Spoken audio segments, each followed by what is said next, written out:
Yeah.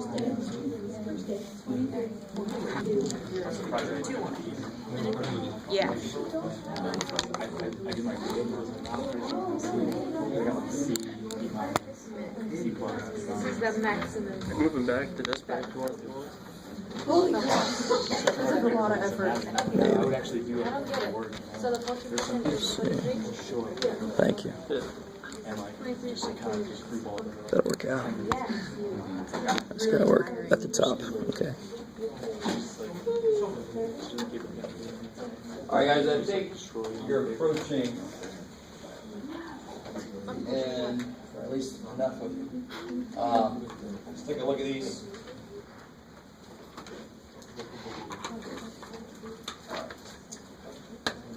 So the first few are just try to make sure that you can use the chart correctly. So less than 1.51.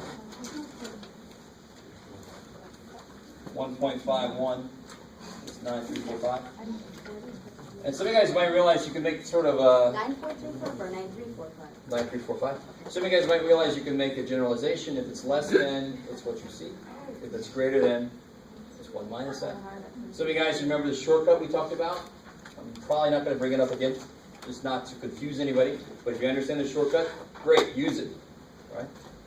If you don't cry. It doesn't really save you that much time. So 1 point. So right in the middle, I'll put 0 because I'm talking about z-scores. 1.51 goes here.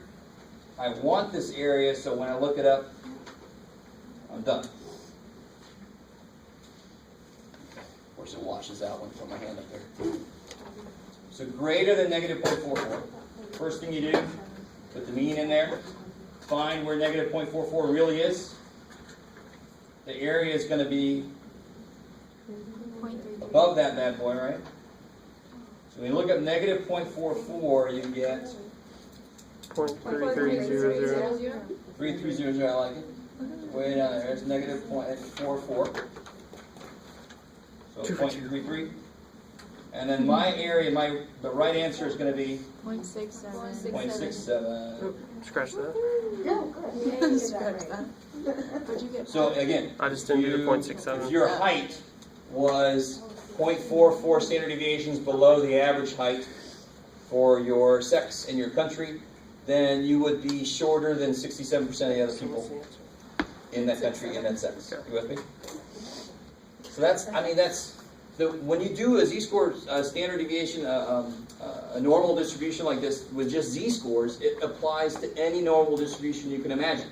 So if the grades are normally distributed and your z-score was negative 0.44, that means you only scored higher than 33% of the other people.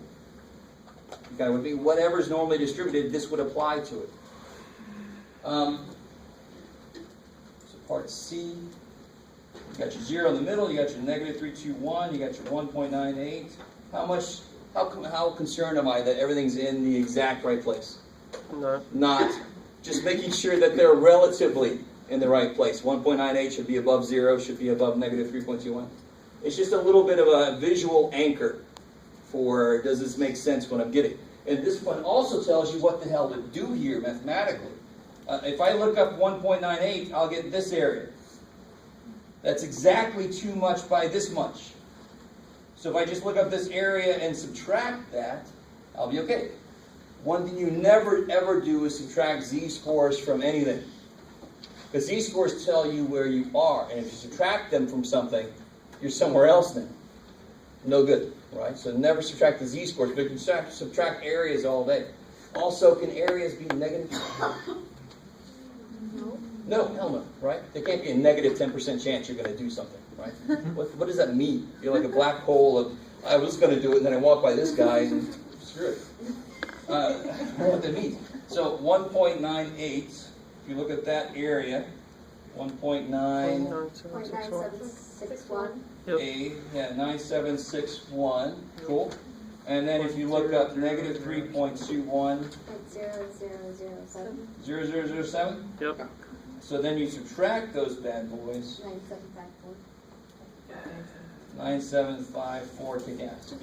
So however you want to do your work, just make sure that I can find your final answer. Also, something very important I don't think I've said yet. Notice how, I think I did say this, but just to say it again. Z-scores go down here. areas go up there because they look like each other. It's evil, right? Area of point, where am I at? The last one we did, 0.67. That could look like a z-score, right? Or if I'm talking about the 14th percentile, I might accidentally look up 0.14. It's not a z-score, it's an area. So put it in the right place on the chart, just to remind yourself what the hell it is. So here, for this guy. Can't remember if I did this on purpose or not, but it's basically, we've already done this, but where should it be? Below 0. Yeah, good, below the mean. So somewhere here. So this will be 0.33, so that's what I mean. That's an area, so I put it up there. Those are 3's. And then, how do I find that z-score? I know it's going to be a negative z-score. All right, you guys just told me that. 0.33 area. Looks like it's exactly there. So it's negative 0.44. Some of you guys might realize, basically I already did that work from part B. Right? I might have done that on purpose sometime. So that would be z-score of negative 0.44. Wait, how did you know it was going to be negative? If it's the mean, what percentage is below it? The mean cuts the picture in, so what percentage is below the mean? 50%. So if it was 40% below, doesn't it have to be below the mean, so it's got less area below it? So this was only 33%, so I knew it was even further away. If it was above the mean, and I'm talking about the area below, it better have more than 50% below it, or else how the hell did it get up there? The mean's got 50%. So if you're above the mean, you better have more than 50% below you, or else you're freaking me out. Does that make sense? Remember that mean has 50% above and below it. So that should tell you where things go if you're doing these backwards problems. So here, z-score has 5% above it. So where would that go? 95. Yeah, it's going to be up here. And if it's got 5% above it, it's got 95% below it. I love it. And why do we have to do that? I love it. Because the chart only understands areas below. Now, if I did look up 0.05, if anybody did that, you get a negative z-score, which doesn't make any damn sense. So you just take the negative off, right? But it's probably a little bit safer to look at the right area. If I look up 0.95, I get something interesting. I'm somewhere in this maze here. So 0.95, I get right here, right? This is the only time I'm going to make you definitely have to go in between, because they do it for you. You just follow the asterisk. If I go 9.4, if I go 9.495, what z-score is that? 1.64. If you go to the other side, it's 1.65. So since it's right in the middle, they split the difference and go 1.645. Good? If you really want to, if anybody out there wants to be more precise in the math work, you can do that more often. But that's the only time I'm going to make everybody do that, is if you got a little asterisk there. So, where am I? This is 1.645. Done. Yeah, in this case, I want you to understand, in this case, it doesn't really matter. Because either one of those areas, they both define the same z-score, don't they? So whichever one you want to shade, it's up to you. The other ones were more important because it's the area that I'm trying to get. So I have to know which area I'm talking about. Here it's the z-score I'm trying to get. Doesn't really matter which area you're talking about. Good question. All right, so now we skip 2 and 3. We go right to 4. So always do this for yourself.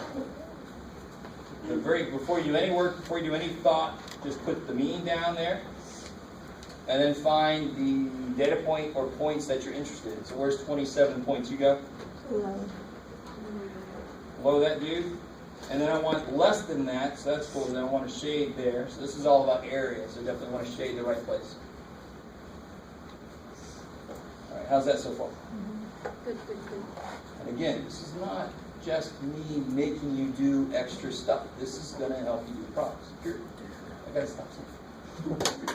So before I can look at any up-defined probabilities, I have to get a z-score. Z-score, because I want to use the z-score chart to do this. So it kind of makes sense. So how do you set up the z-score?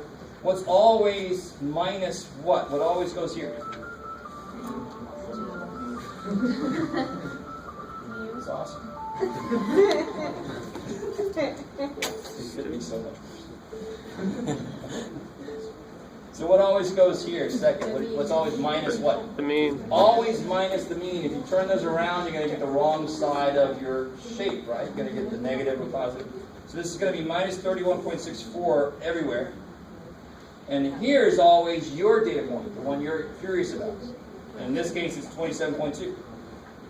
And then divided by 7.81. 7.81. Z-score, you always truly round. So if you get 1.666666, don't say 1.66. You say 1.67. I'm not saying that's what you get here. I can't remember what you get here. What do we get here? Negative, wait, so. Yeah, here you get like negative 0.568. Yeah. So definitely make it 5.7. Don't truncate it, round it. And then when you look up negative 0.57, what's nice about this problem? When I look it up, I'm going to be done. Right? It's below. The area I want is the area the chart's going to tell me. That's always nice. So negative 0.57 looks to be here. 2843. 2843. Is that cool? Yeah. Okay, 2843. And then I'm done. Bam. So just circle that thing. So same thing with number 2, except that one's going to be more than I know eventually I'm going to subtract. Don't have to worry about that right now. Right in the middle goes 31.64. Where's 53? To the right. Somewhere way the hell up there.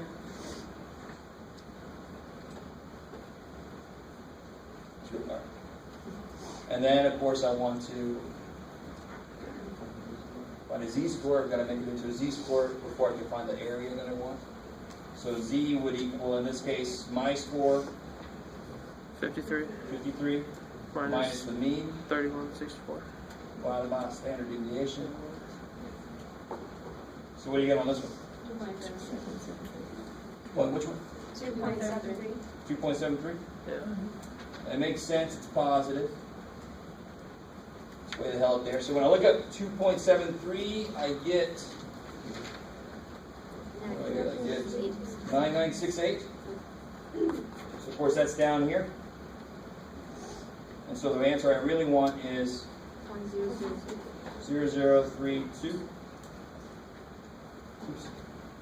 If anybody's doing the shortcut, kick ass. So the shortcut, you would look up negative 2.73, and then you get that answer directly. Be really careful. If you're not sure about the shortcut, don't ever do it, because you'll do it at the wrong time, and you'll screw yourself over. And it doesn't really say that much time. So here, again, right in the middle goes 31.64. Here's my 15.5. Here's my 19.5. I want the area in between these. So again, this is the idea of if I can find the areas, I can subtract them and get left with the amount that's in the middle. So I have to change each of one of these to z-squares. Right? So I give you some room here. So z equals, how do I change 15.5 to z-squared? 15.5 minus 31.64 over 7.81. Negative 2.1. 2.07. Okay. And then for 19.5, same idea.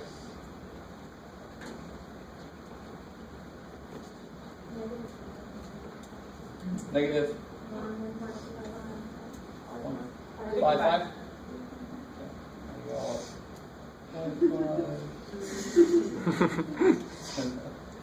All right, so this is what I mean by put them in the right place. So 15.5 became negative 2.07. 19.5 became negative 1.55. So then you look them up. Then you look at negative 155, you get 0606, cool. And when you look up negative 207, 0192. I'll go with that. Then how do you find the area in the middle? Subtract. Good. And you get whatever the hell you get. 0. Can you move the paper down? 414. There you go. 0, 414. So there's a 4% chance somebody would take between 15 and a half and 19 and a half minutes to find a parking space for the week. That would be an interesting study to do. I didn't actually do this study. I didn't do any citing of sources because they totally made those numbers up. So part B is at first a lot like this one. For part B, I've got to do 2 steps. I start with a percentage. I've got to look up the z-score, and then I can make that into a raw score using that backwards formula we learned earlier. So where are the 14 percentile go? To the left. Yeah, definitely to the left. This is only going to be 0.14 there. So what's that z-score that goes along with that? -1. Yeah, if I look up 0.14, it's the closest I can get. It's really close. -0.1, -1.08. Yes. Yeah, I get right next to it. That's the closest we got yet. So -1.08 is my z-score. But I want a time, right? That's what tells you have to go one more step. You've got to convert it back to x. X is the ones that actually have units. X are the real world stuff. So I use that little formula we came up with earlier. X equals U plus Z sigma. Just plug and shove. So what's the mean? 31.64 plus the z-score we just figured out, -1.08 times the standard deviation. 7.81, good. So if I start at the mean and I go down 1.08 steps, I'll end up in the right place. So whatever you get after you do that. 28.21. 20. 23.21. All right. 23.21 Minutes. minutes. Good. So there will be a dork, and I'll write here bananas or something. Put the units down here for that. Will we mark off points for it? Huh? Will we mark off points for it? Right. Make a note. Everyone, if you do it aloud. One was like a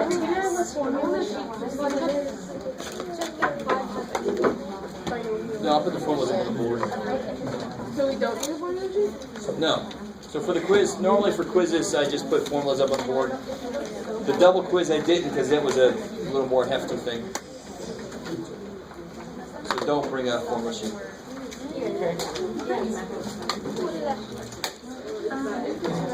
don't know. Are we free to go? Yeah, everyone thinks that. So this is the end of the quarter. Yeah. Oh, I see. Oh, really?